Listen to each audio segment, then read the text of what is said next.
আমি তারেক রহমানকে অনুরোধ করব মির্জা আব্বাসকে দলীয় শৃঙ্খলার ব্যত্যয়ের অভিযোগে বিএনপি থেকে বহিষ্কার করার জন্য।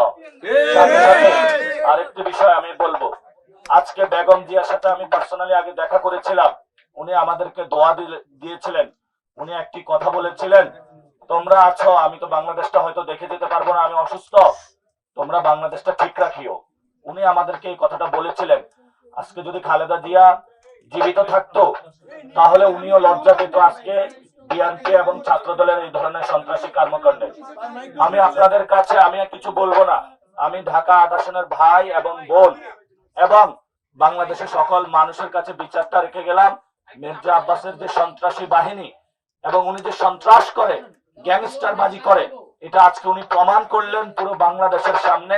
এটা বিএনপি প্রশাসন এবং বাংলাদেশের মানুষের হাতে আমি ওনার বিচারের ভার ছেড়ে দিলাম।